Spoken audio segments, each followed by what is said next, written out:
สบายดีสวัสดีครับผม Hello everyone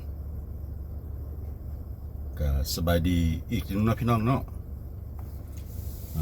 ปัจจุบันนี้ครับเจ้าก็กำลังจะเดินทางไปเมืองฟอร์ตเวิร์ธเนาะคือวัดลาวเทพนิมิตรอยู่ซักกิโนกับเมืองฟอร์ตเวิร์ธรัฐเท็กซัสก็เพื่อที่ไปร่วมบุญปีใหม่ลาวเนาะเพราะว่าอยู่ซักกิโนนี่เป็นบุญปีใหม่ของลาวที่โด่งดังมาแต่ใดมาข้าพเจ้าคิดว่าจะไปอยากไปร่วมก็เช็คเบิ่งอากาศแล้วก็สิดีเนาะก็บ่มีปัญหาหยังหมดเพราะว่าปีกายนี่ข้าพเจ้าก็เคยไปร่วมปี2024เนาะแล้วปีนี้ทะเบียนก็ว่าสิไปลุยเซียนาล่ะของที่แล้วนี่เนาะก็บ่ได้ไปเพราะว่าไปเช็คเบิ่งอากาศบ่ดีมีฝนมีทันเดอร์สตอร์มเนาะก็เลยบ่ได้ไปก็คิดว่าอยากไปให้ล่ะเพราะว่าอยากไปถ่ายทำคลิปให้พี่น้องเขาเบิ่งแดเพราะว่าตาม FC ที่ก่อนข้าพเจ้าจะกลับมาประเทศลาวเนาะทั้ง FC ก็อยู่ลาวหรือว่า FC อยู่ทางอเมริกาหรือหลายๆประเทศก็ถ่ายเบิ่งคลิปของข้าพเจ้าฉะนั้นข้าพเจ้าก็เลยตัดสินใจไปแล้วการขับรถไปนี่ก็ประมาณ4 ชั่วโมงเนาะจากฮิวสตันที่เมืองขับเจ้าอยู่เนาะไปหาเมืองฟอร์ตเวิร์ธประมาณ4 ชั่วโมงป่ายนี่แหละก็สิไปผู้เดียวก็ได้ครอบสิ่งศักดิ์สิทธิ์แล้วเนาะเพิ่นก็สิเบิ่งแยงอยู่หั่นล่ะก็4 ชั่วโมงนี่ก็ถ้าว่าบ่มีรถเนาะเดี๋ยวนี้ก็เป็นเวลาอยู่ตอนเที่ยงก็12 โมงแล้วไปฮอดเพิ่นก็ชั่วโมง4 โมงนี่ล่ะเนาะก็ว่าเป็นมื้อแรกก็คือว่าล่ะบุญปีใหม่ลาวอยู่ประเทศสหรัฐอเมริกานี่จะฉลองไปฮอดเดือน8เนาะสลายแต่ละปีบุญปีใหม่ลาวสุดท้ายก็สิเป็นอยู่มินนิโซตาเนาะเพราะว่าวัดลาวมีเกือบทุกวัดนี่พี่น้องเด้มีเกือบทุกรัฐของอเมริกาเลยไปมีวัดลาวนะตามนี้ยินว่าคือว่า300 กว่าวัดแล้วเนาะวัดลาวฉะนั้นการฉลองปีใหม่เขาเจ้าก็คอยพากันฉลองไปเนาะเพราะว่ารัฐเหนือยังมีสโนว์อยู่ประมาณนี้ยังมีสโนว์อยู่ก็เป็นอย่างไรนั่นก็ติดตามกันไปพี่น้องเนาะแต่ว่าข้าพเจ้าก็สิบ่ได้ถ่ายคลิปฮอต4 ชั่วโมงดอกก็เพียงมาครอบให้พี่น้องเขาได้ฮู้เนาะว่าข้าพเจ้าจะเดินทางไปเนาะเดี๋ยวครับผมจะเดินทางไปที่เมืองฟอร์ตเวิร์ธน่ะรัฐเท็กซัสนี่แหละรัฐเดียวกับผมนะจะไปร่วมปีใหม่ลาวที่นู่นนะก็ผมก็ได้พูดไปหลายครั้งแล้วนะปีใหม่ลาวจะฉลองไปถึงเดือนสิงหาคมน่ะออกัสนะบุญปีใหม่ลาวฉลองสุดท้ายที่รัฐมินนิโซตานะทางเหนือซึ่งเป็นรัฐที่หนาวของประเทศสหรัฐอเมริกาการเดินทางก็ไปคนเดียวครับไปคนเดียวครับก็ครอบสิ่งศักดิ์สิทธิ์แล้วล่ะก็จะเบิ่งแยงผมก็ค่อยระมัดระวังแหละไม่เป็นไรหรอกนะแล้วเพราะว่าที่ผมไปเพราะว่าFCผมต้องการอยากเห็นคลิปของผมนะเหมือนปีที่แล้วผมไปเลาะ4-5 รัฐเนี่ยไปเลาะถ่ายคลิปเนี่ยแต่ก็ไม่ได้กุ้มค่าอะไรหรอกเพียงแต่ไปให้ FC ได้ดูนะเพราะเขารอคอยดูของคลิปผมอยู่นะประมาณนี้I just about to travel to Fort Worth, Dallas for the Laos New Year. Yeah. Take about 4 hours something. Yeah. To get there, and I'm by myself because I do this for the FC, some of the FC. Yeah. from Laos. They want to see my clip, and some in United States too or another country. They want to see my clip. That's why I decided to go. Because last week I already missed at Louisiana. Yeah. Now this one is a big one in Texas, also in United States. At Sakino, Fort Worth. Okay. Yeah. I just about to go there. Today is first day to start. Okay. Let's go. ไปกันนะพี่น้องเนาะ let's go. Yeah, this is my horse to travel to the Fort Worth. Yeah. ก็สิใส่รถคันนี้ไปนะพี่น้องเนาะก็เป็นรถUV ก็ใหญ่แด่สะดวกสบายคันเสียรถคันน้อยไปก็สิยากเนาะก็มีรถ2คันในเฮือนนี่นะก็คันนี้แด่ก็อีกคันนึงเนาะก็เลยเปลี่ยนคันนี้ไป Yeah. This is my ride. Yeah. นะเป็นรถที่ผมจะเอาไปที่เมืองฟอร์ตเวิร์ธนะคันนี้ไปกันนะพี่น้องนะ Let's go เดี๋ยวนี้ข้าพเจ้าก็เดี๋ยวบอกจากฮิวสตันเนาะก็มาอยู่ถึงฟรีเวย์45ก็ใส่แต่45นี่ไปเลยเนาะใส่45นี่ไปเลยพวกเราจนฮอดทางเข้าเมืองฟอร์ตเวิร์ธเนาะเพราะว่า45นี่ก็เป็นทางอินเตอร์สเตทของรัฐเท็กซัสเนาะประมาณนี้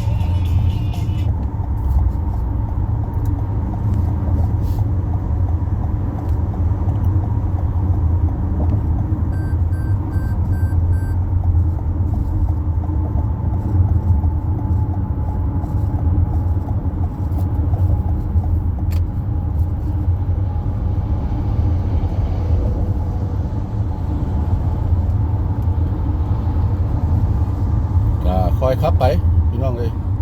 คอยขับไปฮอดใส่ก็ธรรมดาลักการมันแล้วก็เป็นอยู่ประเทศสหรัฐอเมริกานี่ก็แม่นว่า2 ชั่วโมงการขับรถเนาะก็เจ้าแนะนำให้พักทีนึงอันนี้ก็ลักการแท้พี่น้องก็ได้พักรถไปน้ำแล้วก็ตัวเองก็ได้ย่างเนาะว่าข้าพเจ้าก็เคยขับรถนี่ท่องเที่ยวทั่วสหรัฐอเมริกานี่ก็ตอนยังหนุ่มก็เที่ยวก็ขับฮอด10 กว่าชั่วโมงพอได้พี่น้องมือหนึ่งคือขับมาจากแคลิฟอร์เนียนี่มือหนึ่งพอดี24 ชั่วโมงเนาะประมาณนี้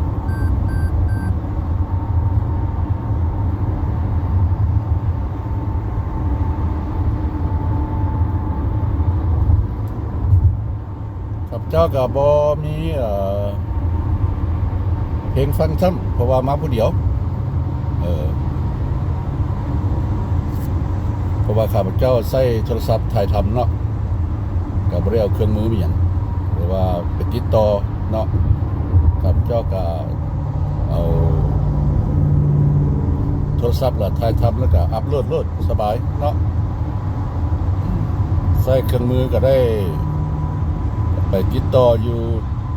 แท็บเล็ตหรือไปติดต่ออยู่คอมพิวเตอร์เนาะก็ข้าพเจ้ากระบอกสำนานได้เท่าละเนาะเท่าแล้วก็เป็นแบบสบายซะ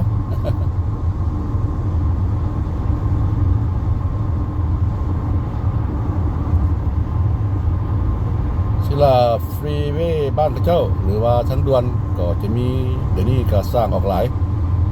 เรื่องหนึ่งประมาณ 4-5 เลนแล้วพี่น้องเพราะว่ามันพอใช้รัฐบาลพระเจ้าก็สร้างขึ้นเลยแต่ละเมืองเนาะแต่ละเมืองแต่ละรัฐเจ้าก็สร้างอยู่เลยสลายก็เป็นอยู่ดาวเท่านี่แหละเนาะแถวรถท่าพระเจ้าชี้ปรับปรุงหลายหรือว่าแถวออกนอกเมือง จะว่าไปดีก็เพื่อให้เฮ็ดคลิปให้คนทางบ้านเขาได้เห็นเนาะ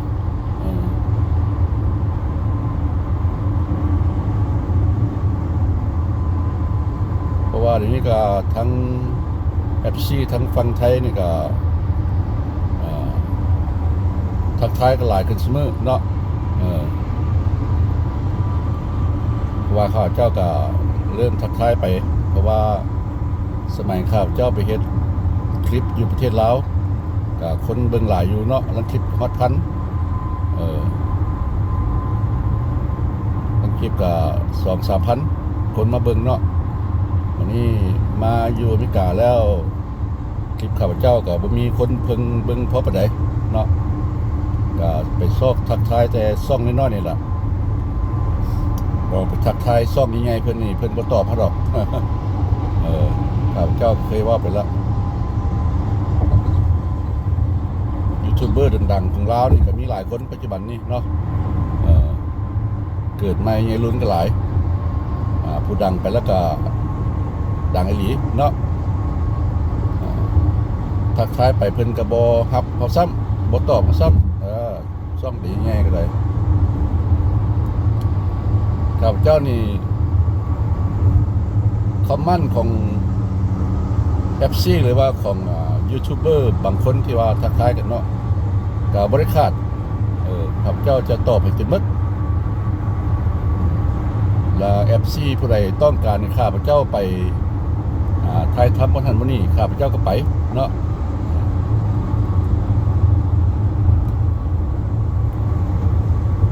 ข้าพเจ้าสิถ่ายให้เบิ่งส่วนระยะนึงเพราะว่า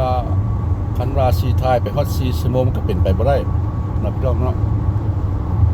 ทางที่เห็นว่าทางที่ไป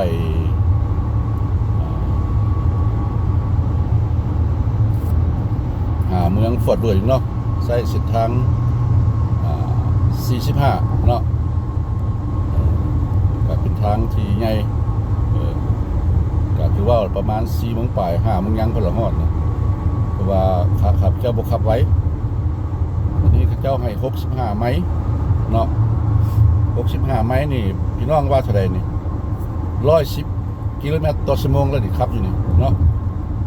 นี่60นี่ก็ซ้ำ100 กิโลเมตรต่อชั่วโมงเพราะว่าบ้านเขาเจ้านี่สูงสุดเขาเจ้าให้ขับกัน75เนาะ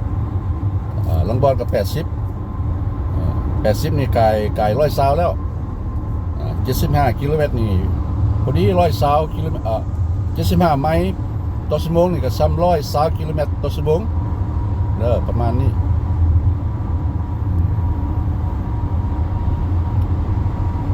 จะเอาไปเขตนอนเขาเจ้าก็ให้เลย80 ไมล์ต่อชั่วโมงก็ซ้ำกับ120ไปกิโลเมตรต่อชั่วโมงเนาะ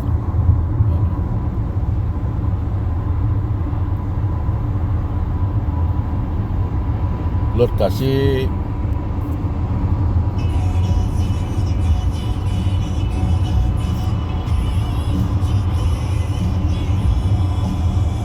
เปิดวิทยุก็เป็นเพลงอเมริกาแต่ว่าสิเปิดยาวบ่ได้เพราะว่าถูกลิขสิทธิ์เจ้าเปิดแดมอดแด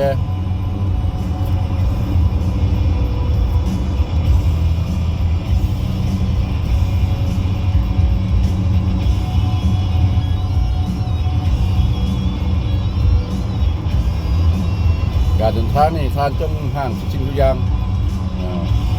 เนาะเป็นต้นกับเช็ครถเช็คล้างล่ะพอรถคันนี้ก็เอาเข้าไปฮอดยามไปเช็คแล้วก็จะเช็คละรถคันนี้เนาะเป็นต้นน้ำมันเครื่องบอกเป็นบาล่างรถสปอร์ตสิเนาะว่ารถคันนี้ข้าพเจ้าก็ยังจ่ายพรอยู่จ่ายพรอยู่ยังบ่หมดเนาะประมาณอีก2 ปีไปละก็สิหมดเพราะว่าเอากำหนด5 ปี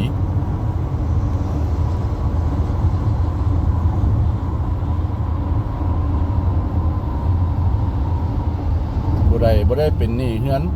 บ่ได้เป็นหนี้รถก็โอเคล่ะพี่น้องเลยอยู่ประเทศสหรัฐอเมริกานะอย่าไปเป็นหนี้หลาย เพราะว่าอยู่ประเทศสหรัฐอเมริกานี่ท่านต้องการอย่างได้เบิดเนาะถ้าท่านใจบ่ไหวแล้วก็เม็ดปัญญาแล้วก็ได้ส่งเขาเด้พี่น้องเด้อเป็นนั้นเป็นซ่านเป็นรถเป็นรางเป็นเครื่องเฟอร์นิเจอร์ต่างๆเนาะท่านอยากได้อย่างแปลรถอยู่ประเทศสหรัฐอเมริกาเลยนะ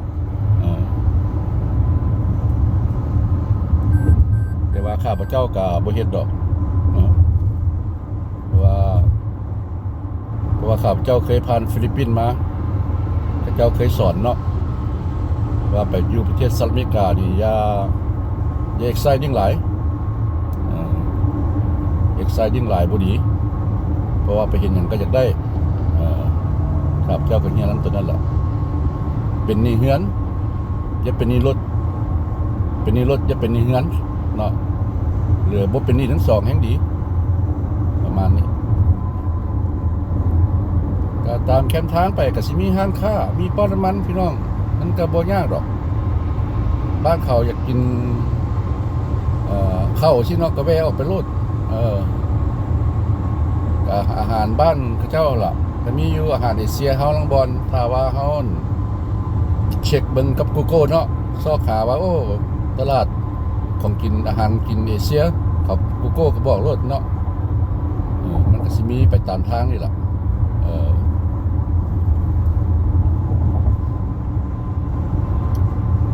ครับเจ้าก็สิขอมอดไว้ระยะหนึงเด้อพี่น้องเด้อก็สิบ่ได้ทายไปตลอดดอกเนาะก็สิเป็นช่วงไปประมาณนี้รถ10ล้อนี่ทานเส้นอยู่เลยไปนำทางนี่นะบอกไว้ก่อนนะพี่น้องเด้อแล้วจังเจอกันเนาะทานเส้นอยู่เบื้องซ้ายข้าพเจ้าเนาะก็เป็นทางเส้นทางเจ้าสร้างใหม่ถนน99เนาะก็เรื่อยไล่ทางเส้นเนาะก็สูงก็สลับกันไปก็ยังบ่ท้ออยู่ในเมืองมีรถท่าทั้งหลายเนาะทางซ่อนกันแบบนี้เนาะประมาณนี้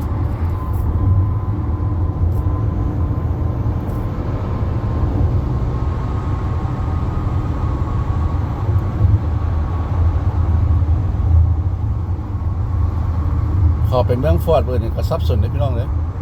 เมืองดัลลัสฟอร์ดเวิร์ดนี่เพราะว่าป้ายบนทางเพิ่นนี่บอกปั๊บออกปั๊บเด้หลายๆคนก็จมบางคนก็ออกเอ็กซิสบ่ทันเนาะแต่ว่าเขาเจ้าว่าฮิวสตันนี่ใครอยู่เพราะว่าสิฮอดสถานที่เขาออกแล้วเขาเจ้าก็บอกก่อนเนาะกูโก้ก็บอกก่อน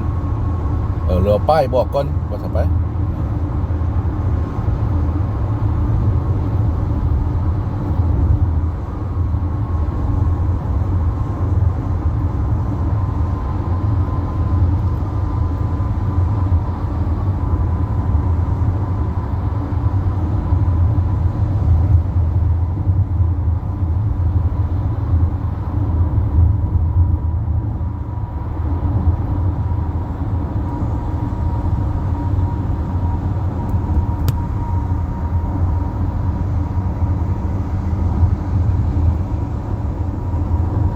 เพียงแต่ได้10 กว่านาทีพี่น้องเลย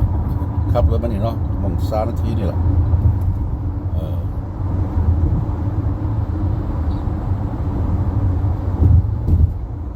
ครับไปแดแล้วก็มอดไว้แดเนาะ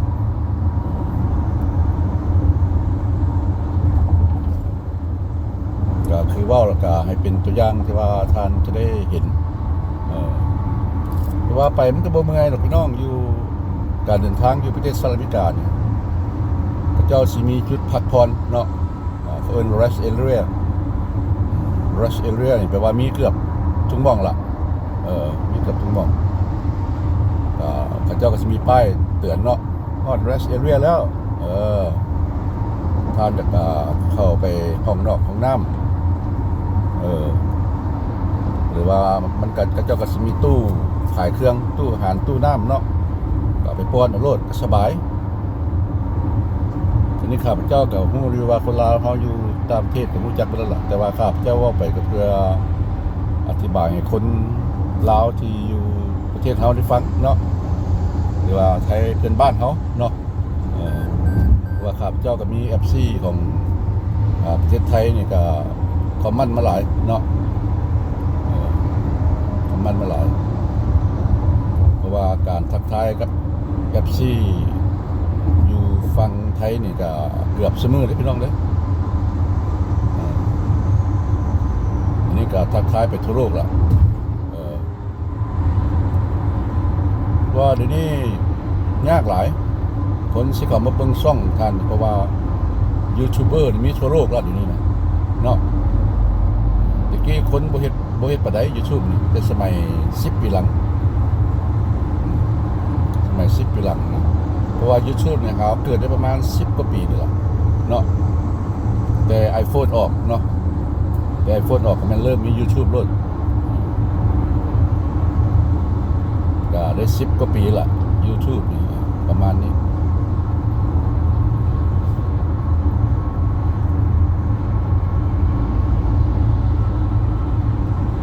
1 2 3 4 5 6แถวนี้พี่น้องเบื้องซ้ายสิเป็นทางด่วนเบื้องซ้ายสุดหันทานตรงนี้2 คนทานยังขึ้นไปได้อยู่เบื้องซ้ายสุดแต่ว่าทานไปมีผู้เดียวทานบ่สามารถไปได้ต้องมีคน 2-3 คนขึ้นไปเนาะทานสามารถขี่เบื้องซ้ายสุดได้เป็นทางด่วนพิเศษว่าจะไปเขาเอิ้นฮูเวอร์บ่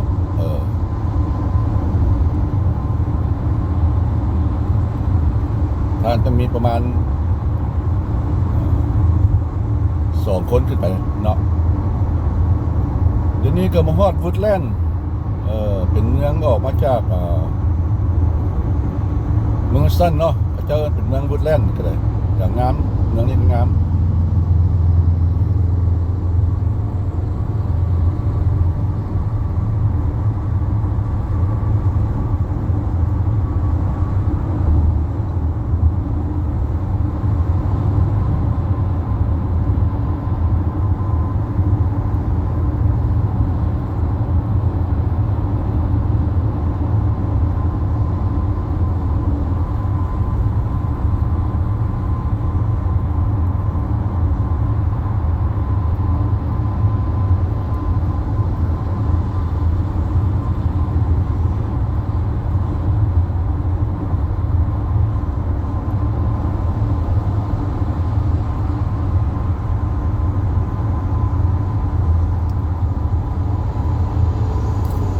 รถนี่เป็นชื่ออะไรพี่น้องติดหลายอันนี้ยังบ่ฮอดยามเลิกการนี่เนาะ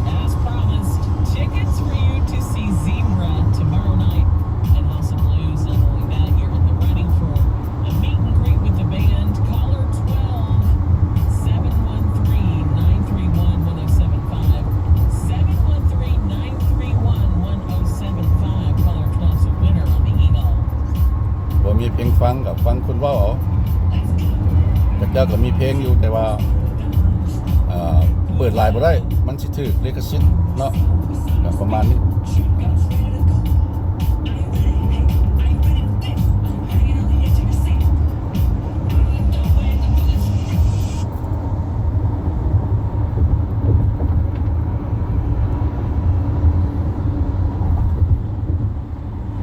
ธรรมดาแล้วข้าพเจ้าก็คนมีโทรศัพท์2 หน่วยเนาะหน่วยหนึ่งเอาถ่ายได้หน่วยหนึ่งก็ซอกทางไปหรือว่าใช้เป็น GPS เนาะอันนี้ข้าพเจ้าก็มีโทรศัพท์หน่วยเดียว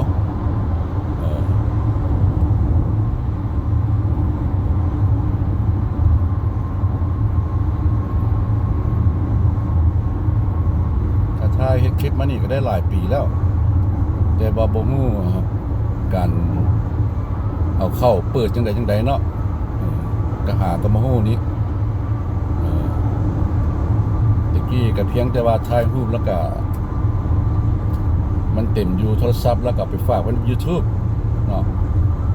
คือทุกท่านซื้อเอาไปฝากไว้หั่นเปิดช่อง YouTube แล้วก็อัปโหลดออกไปก็บ่คิดว่าสิได้งอกได้เงินมีหยังดอกก็จนหลายคนบอกว่าโอ้ยเจ้าบ่เปิดเอาเงินได้ตะกี้นะคนเบิ่งเป็นบักหลายมีคลิปนึงคนเบิ่ง10,000 ปลาย อยู่ในอเมริกานี่แหละเนาะคนเป็นเงินปลายคนหากไม่ได้เปิดเอาเงินเขาบอกว่าจะเทศว่าจะไปพี่น้องเนาะเท่าแล้วจริงเลย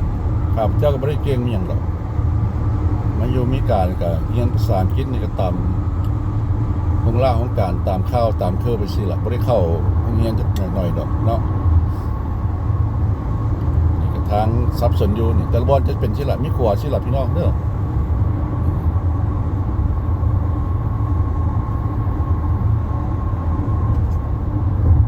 ไปบ่ถ้วยดอกพี่น้อง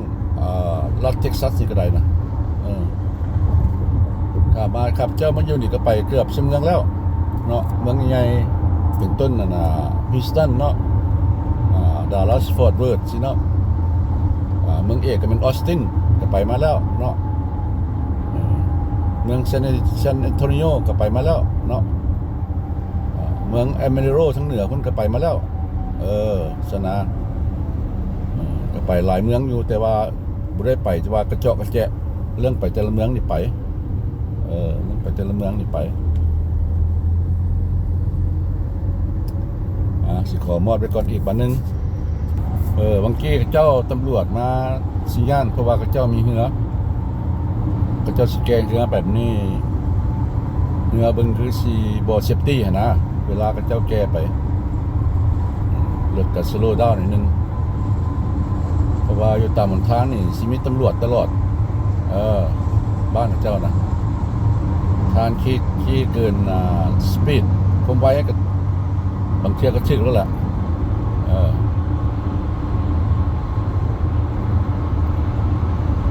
บ่าวลี่ข้าพเจ้ามาอยู่40กว่าปีนี่พี่น้องบ่เคยได้ทิกเก็ตสปีดเด้ขับรถหันบ่ได้ว่าเกินเด้บ่าวลี่ก็บ่ขับไว้เนาะก็ได้40กว่าปีนี่ก็ได้บ่ทิกเก็ต2เทื่อนึงก็จอดแล้วก็หัวรถลื่นบนทางเพิ่นยางทางยางเข้าขับทางทางน้อยๆ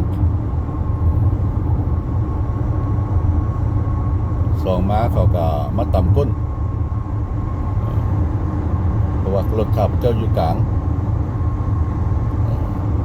เขาต่ำก้นแล้วก็ยู่ไปต่ำใช้คันข้างหน้าก็บ่ให้แฮงดอก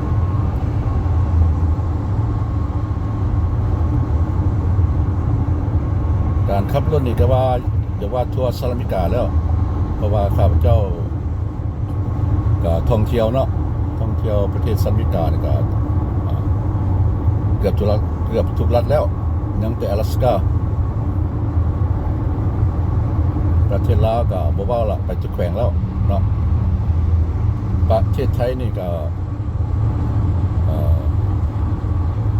ไปทางเหนือเนาะไปทางเหนือของไทยบางทีก็ไปประเทศมาเลเซียตอนสิกลับมาอเมริกาเนาะเดือน2ก็เคยไปเที่ยวโคสตาริกาเนาะเคยไปเที่ยวญี่ปุ่นก็มีอ้ายอยู่หั่นเนาะแล้วก็ไปโคสตาริกาเนี่ยก็ไปเฮ็ดดองลูกสาวเนาะดองลูกสาวไปประเทศโคสตาริกาก็เป็นประเทศที่งามคือกันเนาะครับเจ้าเนี่ยก็อยากไปฝรั่งอยู่เนาะอยากไปเรียนฝรั่งแถวออสเตรเลียแบบฝรั่งก็สิจังหน่อยเข้ามาสิไปได้บ่ได้บุญนี่นะว่าสลายครับเจ้าก็เดินทางไปประเทศลาวกับผู้เดียวก็หลายๆเทื่อก็ไปครอบครัวได้เนาะว่าความจริงแล้วเดี๋ยวนี้ครอบครัวก็ยุ่งยากมันยุ่งยากดอกไปเอาหลานไปเอาหลานซอยลูกสาวทีนี้ก็มีหลาน7 คนแล้วผู้ที่8กำลังถือพาประมาณนี้ว่ามอดไปว่าไปเนาะนี่ก็ออกมานอกหลายเติบแล้ว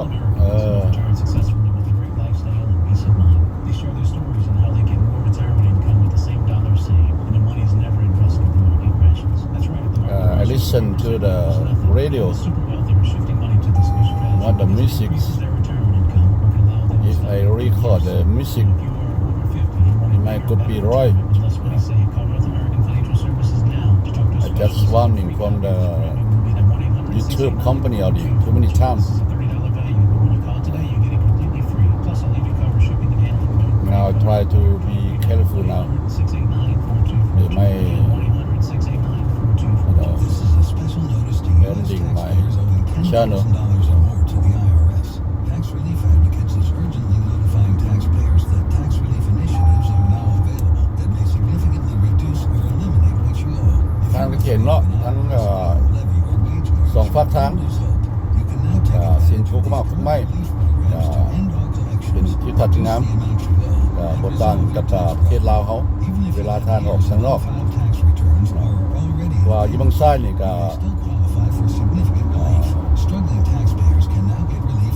เป็นทั้งกลางเนาะทั้งกลางระหว่างสองฝากทางเจ้าก็สิปลูกผมไม่ใส่ลังบอลก็สิเป็นห้องเนาะเป็นห้องไงแล้วก็เจ้าก็สิมีกบไม้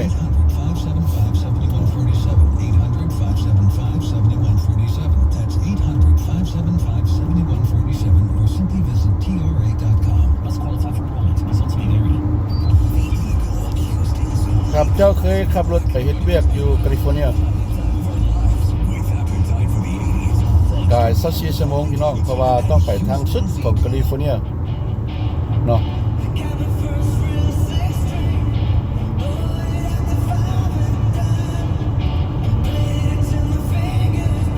นี่ก็เพลงลิขสิทธิ์แล้วครับเจ้าจะขอมอดเพลงหน่อยนึง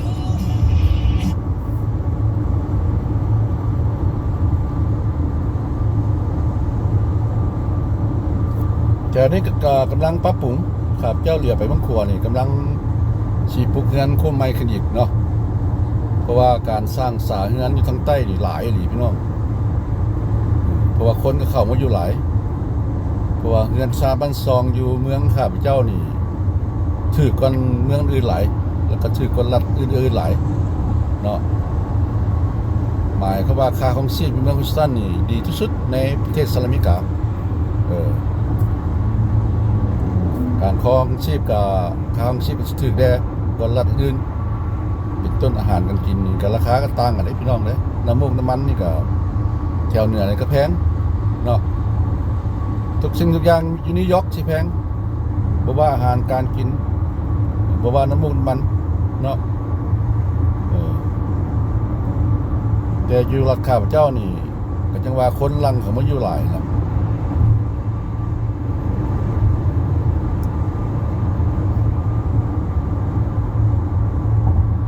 พลเมืองของประเทศสหรัฐอเมริกากับประเทศที่3ของโลกเนาะที่1ก็เป็นอินเดียเนาะที่2มาก็จีน3มาก็ประเทศสหรัฐอเมริกาเนาะ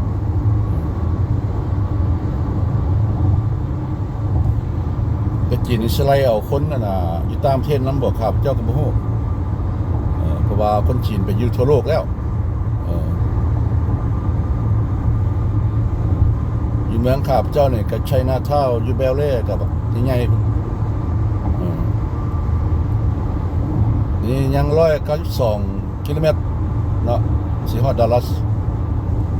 192 ไมล์ขอโทษหัวนี่ไปฮอดลาวพุ่นละหัวนี่ว่าไปว่ามาไปฮอดลาวพุ่นละเพราะว่าขับจะมักสมเทียบให้พี่น้องฟังให้เห็นเนาะบางคนก็เบิ่งซ่องข้าพเจ้าอยู่ดอกข้าพเจ้าก็ฮู้ดีเนาะก็ขอบใจ FC คนหนึ่งนะที่อยู่ประเทศไทยซึ่งเป็นคนหนุ่มนะเขาจะไม่มีช่องอะไรหรอกเขาจะไม่มีคลิปอะไรนะเขาเพียงแค่จะไล่นะเขาก็แชร์ของคลิปของผมไปแล้ว2 คลิปเขาบอกแล้วนะขอบคุณมากๆเป็นคนไทยที่อยู่จังหวัดอะไรนี่แหละผมจำไม่ได้ก็เขาบอกว่าเขาได้แชร์ออกไปให้แล้วนะเป็นคนใจบุญมากๆไม่มีช่องอะไรเพียงช่วยเหลือขอโทษช่วยเหลือ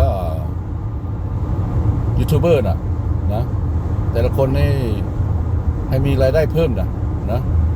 เขาเป็นคนที่ประเสริฐมากอย่า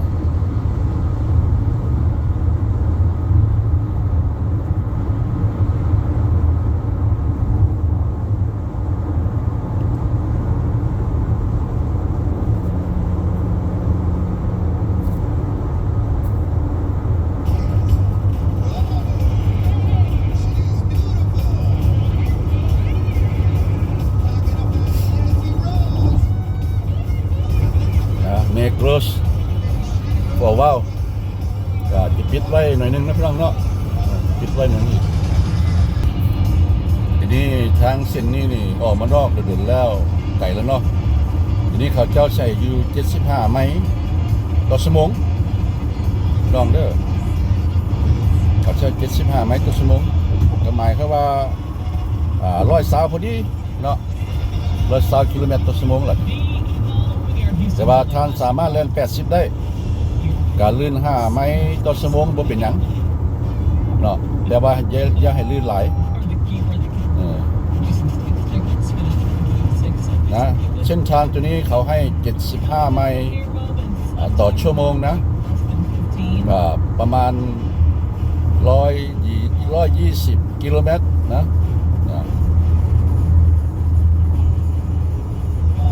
อย่าไปหลงกันนะพี่น้องนะก็เหมือนแคนาดาก็เหมือนบ้านเราน่ะเขาใช้เป็นกิโลเมตรน่ะหลานผมก็ไปได้ทิเก็ตที่นู่นแหละนะว่าถ้าเป็นกิโลเมตรน่ะจะมากกว่าไมล์นะ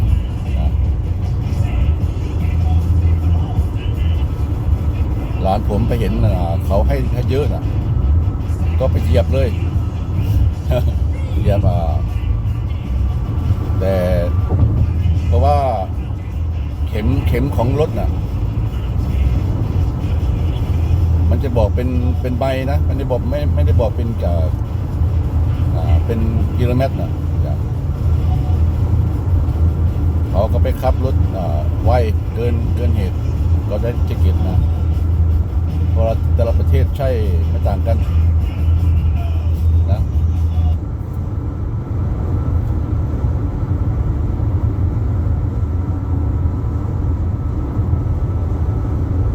ก็75ไมล์นี่ก็ถือว่าไว้เติบว่าชีวิตส่วนหลายกับคนอยู่ประเทศสหรัฐอเมริกาเนาะไปล่าไปการนี่ก็อยู่น้ำถนนทางนี่แหละบางเทื่อก็บางคนก็ไปการไกล2 ชั่วโมงก็มีเนาะเพราะว่าเดี๋ยวนี้รถหลายเข้าซิมือสมัยข้าพเจ้าไปการตะกี้นี่สมมุติเนาะครึ่งชั่วโมงเดี๋ยวนี้เป็นชั่วโมงนึงแต่หลายคนกล่าวว่าของฉัน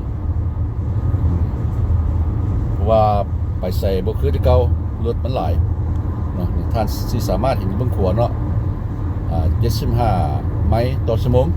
เนาะครับเจ้าว่าออกมานอกได้ก็เจ้าใส่ความไวใส่ความไวเกินกำหนดแล้วอย่าไปใกล้หมู่หลายการขับรถกับเจ้าก็ให้ประมาณกับเจ้าก็มีกฎเจ้าเนาะบ่ให้ใกล้กันหลายเวลาขับรถทางนอกประมาณทิ่มไว้ประมาณ6-7 คันรถนี่แหละถ้าว่าเป็นเมืองหนาวคืออยู่รัฐอิลลินอยส์เนาะเมืองชิคาโกนี่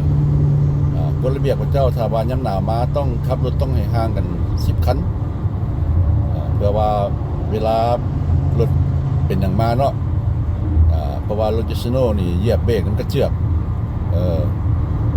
มันก็เลื่อนไปเลยเนาะประมาณนี้นี่ครับเจ้าก็อยู่ทั้งหลังรถที่ว่าแกเหือเป็นฤดูร้อนเจ้าเสียวเหือไปลิ้นเนาะคนเฒ่าคนแก่คนที่กินเบียร์บำนานข้าเจ้าสิขอมอดคลิปแล้วก็สิขอผ่านคันนี้ไปเด้อ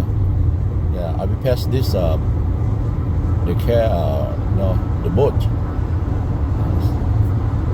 I will pass him I will close the clip a little bit and come back later on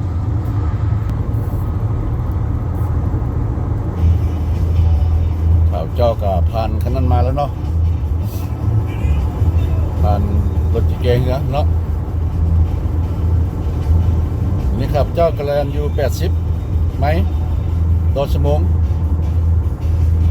ประมาณ120ป่ายกิโลเมตรน้อยหนึ่ง121 122เนาะเราต้องมีสติพี่น้องขับรถเด้อฉะนั้นล่ะครับเจ้ามักใส่รถที่ว่าครับเจ้าบ่ใส่แบบที่ว่าน่ะรถออโตเมติกเนาะรถคันนี้ก็มีทานเซตอัพไปเลยว่ารถแล่นเองโดยเขาบ่ได้เหยียบคันเร่งเนาะหมายความว่าแบบนั้นมันอันตรายเพราะว่ารถคันนี้มันก็เตือนด้วยกันพี่น้องเด้อเวลารถมาใกล้หรือว่ารถสิออกจากเลนรถคันนี้ก็เตือนได้พี่น้องเลยแต่ว่าท่านออกจากเลนนี่สิมีเนาะเช็คโน่ดังปิ๊บปิ๊บปิ๊บประมาณนี้หรือว่ารถคันใดสิมาใกล้ท่านเนาะแล้วกระจกนี่ก็สิบอกว่ารถมาใกล้ท่านแล้วเนาะหรือว่าท่านไปใกล้รถหลายมันก็เตือนท่านที่ถอยหลังนี่มันก็มีมอนิเตอร์เห็นเนาะอยู่ในรถนี่เนาะมีมอนิเตอร์เห็นแล้วก็ท่านสามารถแล้วก็สิมีเสียงคันสิต่ำอย่างแล้วก็มันรถคันนี้ก็บอกรถนะก็เป็นรถรุ่นใหม่เด้อก็ปี2020บ่ปี2020หรือ2019นี่แหละรถคันนี้เนาะ19หรือ21นี่แหละนี่25แล้วเนาะก็สิหมดเพย์แม่แล้วที่บ่นี่ข้าพเจ้าก็บ่ฮู้เพราะว่า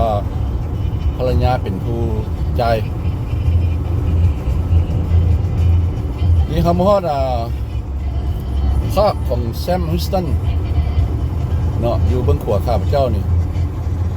เสียงผู้ปั้นใหญ่ๆของเพิ่นว่าแซมฮิสตันนี่เป็นผู้สร้างเมืองฮิสตันนี่เนาะเรานำพาสร้างฮิสตันนี่เราก็ได้เสียชีวิตแล้วล่ะแต่โดนนานแล้วเนาะโอ้ยบางรถคันนี้ซ้ำบ่เห็นซ้ำข้าพเจ้าเคยมีคลิปพี่น้องเคยมีคลิปท่านสามารถเบิ่งขึ้นได้เกี่ยวกับของแซมฮิสตันเนาะก็ถือว่ามักใกล้ตื่นแล้วนี่ขับรถนี่ได้ประมาณ50นาทีแล้ว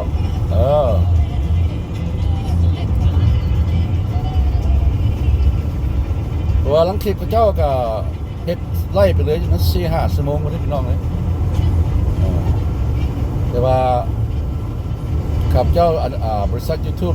อนุญาตให้ข้าพเจ้าชั่วโมงปลายน้อยนึงเนาะเมื่อเฮ็ดคลิปแรกเขาเจ้าให้10กว่านาทีหมดตอนนั้นต่อมาให้20กว่านาทีต่อมาให้ครึ่งชั่วโมงข้าพเจ้าไม่ลองเฮ็ดชั่วโมงนึง YouTube บ่อยเฮ็ดต้องเลยตัดออกเนาะอันนี้ YouTube ให้ประมาณชั่วโมงกับ10นาทีเนาะประมาณนี้กลัวนี่งามหลายอันนี้สีสัน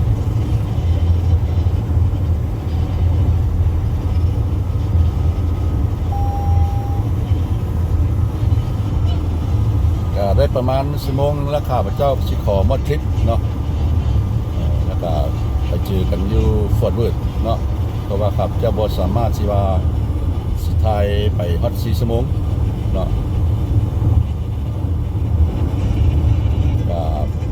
ก็สิคือบ่มีชีวิตไผที่มาเบิ่งฮอด4ชั่วโมงเนาะ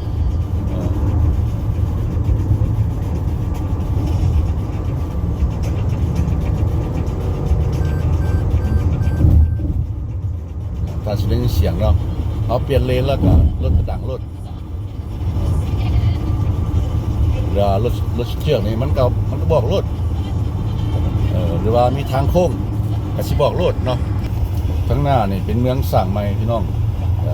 ท่านจะเหลียวเห็นเนาะอยู่เบื้องซ้ายของจอนี่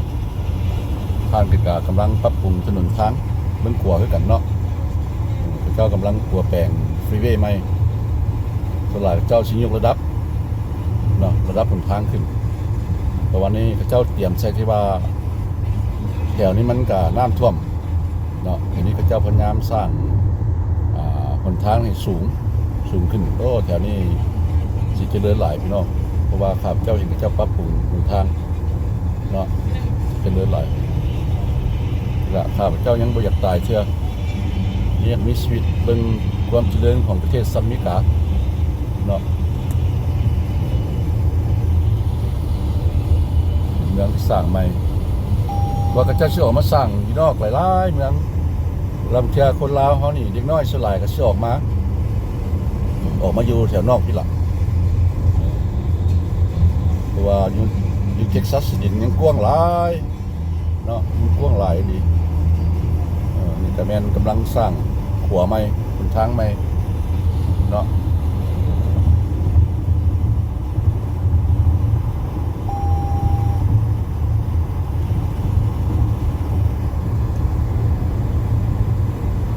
ครับเจ้าก็ยังขับได้อยู่อายุ68 ปีแล้วก็พอได้อยู่ซ้ำนี้เนาะ 3-4 ชั่วโมงเมื่อก่อนนี่มาอยู่ประเทศสหรัฐอเมริกานี่มาฮอดปั๊บนี่ไปลิ้นลัดอื่นนี่ก็ขับรถเอาได้พี่น้องเลยไปเรื่อยๆเนาะอยู่เรื่อยล่ะนี่สิขับได้พอเท่าใดบ่นี่นะอันนี้ก็หลายกันมื้อสนแล้วก็พอไปได้ก็อยากไปพอไปได้ก็อยากไปซะนะ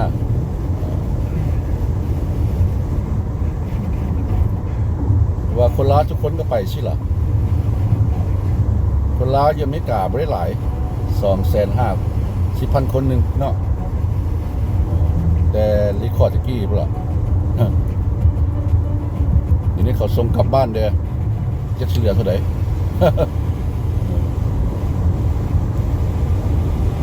ส่งเที่ยวของกี้ก็100 กว่าคนเนาะกับคนที่มีคดีที่บ่มีสัญชาติอเมริกาเนาะบ่มีฮอดบัตรเขียวก็ไปอยู่คุกแล้วก็พระเจ้าพยายามเอากลับบ้านเนาะบ้านเกิดนอน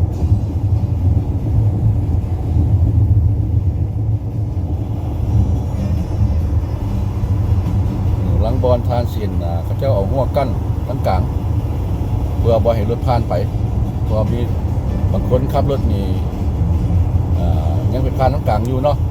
คันอยากเลี้ยวแต่ว่าถ้าอยากเลี้ยวต้องไปหาจุดมันพระเจ้ามีจุดให้เลี้ยว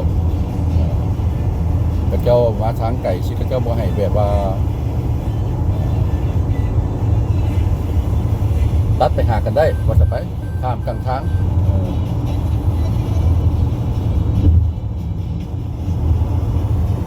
เพราะว่าเขาเรียกว่า left lane for passing only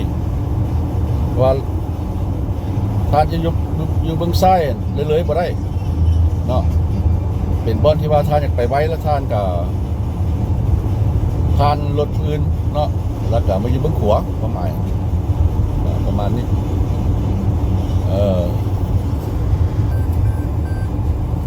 อย่าประมาณอีก2 ไมล์จะมีrest area เนาะจุดพักผ่อนเราพอดีข้าพเจ้าขับรถนี้ได้ชั่วโมงนึงธรรมดาแล้วก็2 ชั่วโมงหลังพระเจ้าให้พักผ่อนทีนึงแต่ว่าข้าพเจ้าก็เท่าแล้วก็ชั่วโมงนึงก็สิขอพักผ่อนเพราะว่าเห็น rest area แล้วเนาะ about 2 miles I will see rest area sign now so I will take a break so only an hour you know because I old enough to ride the car here I'm 68 years old ก็เป็นจุดพักผ่อนพี่น้องเนาะก็สิเข้าไปกันนี่ก็จะว่า rest area next right เนาะเบื้องขวานี่คือข้าพเจ้าว่าไปล่ะการขับรถอเมริกานี่ก็ข้าเจ้าสิมีบอลให้พักผ่อนเนาะถ้าว่าทางประเทศพักผ่อนก็เดินทางต่อก็เดินแต่ว่าข้าพเจ้าสิขอพักผ่อนเนาะประมาณนี้ก็หยุดรถหน่อยนึงก็เพื่อมีแฮงเนาะก็ล้างหน้าล้างตาข้าพเจ้าเคยมาเรื่อยๆ มาพักผ่อนอยู่แถวนี้เนาะประมาณนี้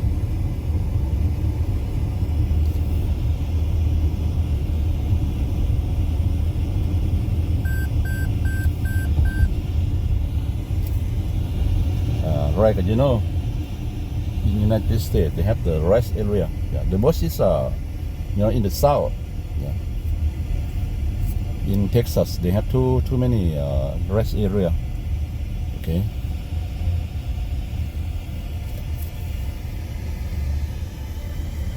อันนี้ก็มีรัสเซียเขาเจ้าก็มีห้องน้ำพี่น้องเลยเนาะมีห้องน้ำห้องไหนทางสินทุงมิกากับทุงรัฐเท็กซัสเนาะประมาณนี้ข้าพเจ้าก็อยากคลิปไปฮอดพุ่นละฟอร์ดเวิร์ดพุ่นละแต่ว่ามันเป็นไปบ่ได้ ที่ว่าเสร็จทานเสร็จคลิป4 ชั่วโมงเนาะ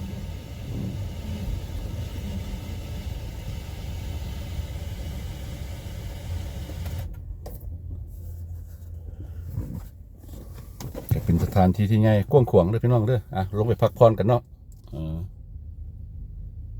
กาสินผู้คนมาแวะพักผ่อนเนาะโอ้ครอบครัวนึงนี่กำลังงามในครอบครัวลาวกาซิเมนไปยันไปเล่นบุญปีใหม่ฟอร์ดเวิร์ดเพิ่นล่ะนี่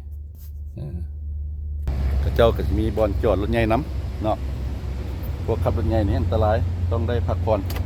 เด้อพวกรถ10 ล้อต้องได้พักผ่อน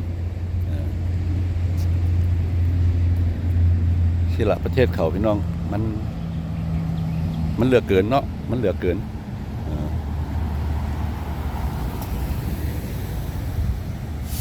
มันเหลือเกินดีๆอันนี้กับบอลจอดรถเขาจะก็แบ่งกันเนาะรถใหญ่แดรถน้อยแดก็อยู่คนละหม่องก็ทานเสียนสิละ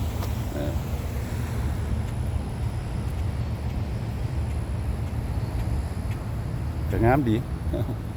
งามดีเนาะก็สิมีห้องน้ำห้องไหนเนาะก็เจ้าก็สิมีตู้ของกินตู้น้ำเนาะเนี่ยบ่ต้องห่วงว่าทานไปใส่ซื้ออึดน้ำบนไหนเจ้าก็สิมีตู้ขนมตู้น้ำเนาะถ้าทานกับเอาเงินปอนเอาเลยหรือว่าใส่คาดเนาะสลายข้าพเจ้าก็บ่เฮ็ดดอกบอยลี่ข้าพเจ้าก็บ่เฮ็ดเนาะประมาณนี้สะดวกสบายไหมครับ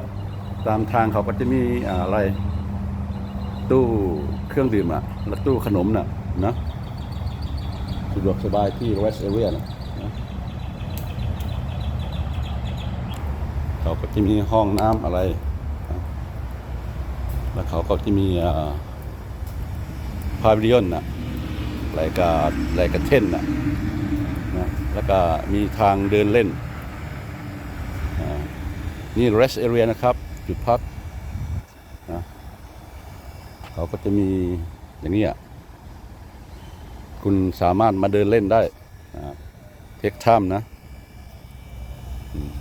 ถ้าใครอยากไปด่วนก็ส่วนมากคนจะพักนะ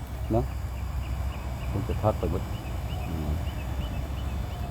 ก็จะมีเทรลหรือเทรลบนเดินเล่นนะสามารถมาออกกำลังกายก็ได้ไม่เป็นไรนะ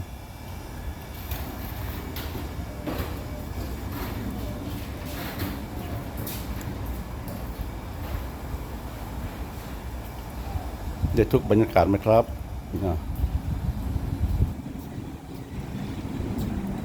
เวลาฝนตกมาน้ำฝนก็จะไหลลงคลองอยู่เลยเนาะพี่น้องเนาะระบบพระเจ้าเห็นเนาะสวยงามมีคนรักษาจะมีคนรักษาความสะอาดจะมีคนดูแลนะพี่น้องนะมีคนดูแลทำความสะอาดอยู่ทุกวันนะ นะผมก็จะเดินเล่นหน่อยก็พักรถประมาณ10 นาทีมั่งเพื่อได้ไม่ให้รถเนี่ยเนาะร้อนเกินพักอินจินมั่งนะถึงว่าจะอยู่ในป่านะเขาก็มีถังขยะเห็นบอกพี่น้องเนาะขนาดอยู่ในป่าเขาเจ้าก็มีถังขี้เหงื่อให้เนาะประมาณนี้ตัวอย่างเลยพี่น้องเลยเป็นตัวอย่างเนาะนำไปใส่เนาะขนาดอยู่ในป่าเขาเจ้ายังมีถังขี้เหงื่อให้ประมาณนี้ก็สีย่างไปเลย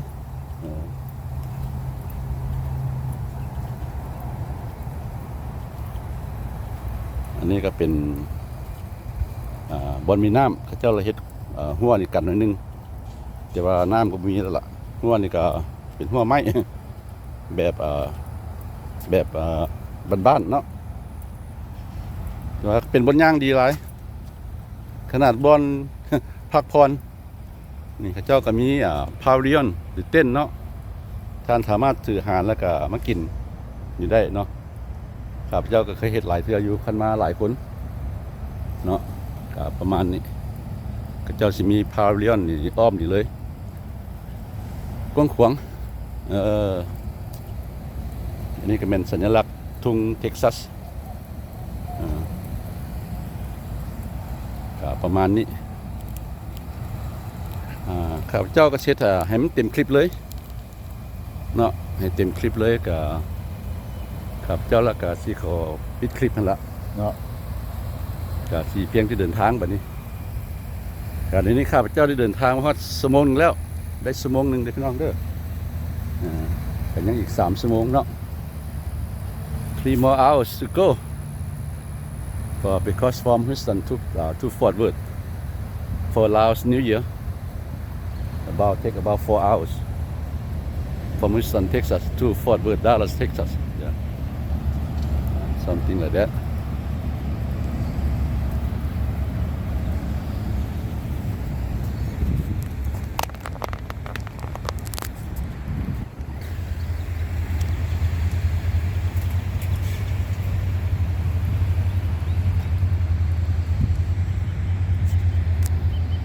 ประเทศเขานี่ก็อยู่แถวใต้ก็เริ่มมีแล้วเนาะบนท่ารถเมล์เนาะบนท่ารถบัสก็เจ้ากับปุ๊กขึ้นเป็นบนยูเนาะแต่ว่าสิบ่เป็นแบบนี้ อันนี้ก็เป็นบอลที่ว่าพักผ่อนเนาะงามดีทุ่งนี่ก็บักใหญ่ทุ่งอเมริกากับทุ่งรัฐเท็กซัสเพราะว่าแต่ละรัฐต้องมีทุ่งของไผมันลากฎหมายแต่ละรัฐก็บ่คือกันเนาะก็ประมาณนี้อากาศก็เริ่มร้อนออกมาแล้วการลิ้นบุญปีใหม่ก็สิม่วนดีเนาะนี่ก็เข้ามาทางในกัน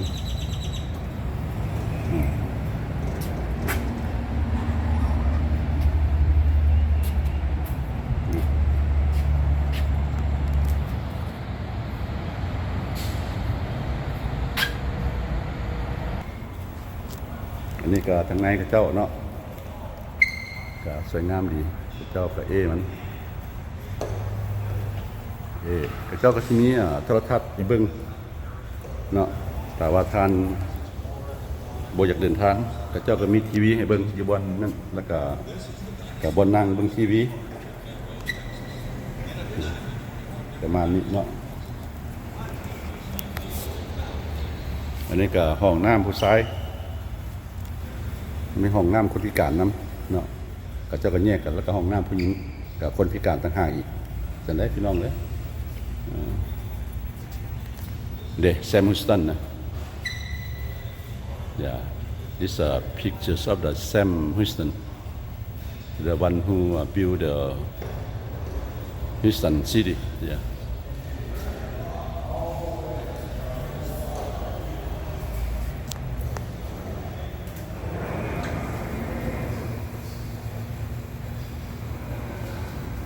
ทางในกันพี่น้องเนาะกันเป็นเพื่อนข้าพเจ้านี่คักเลย อย่างไรจังหลังอยู่แบบนี้เนาะ ห้องน้ำก็สิเป็นห้องบนนอน อันนี้ก็สิเป็นห้องครอบครัวเนาะก็ประมาณนี้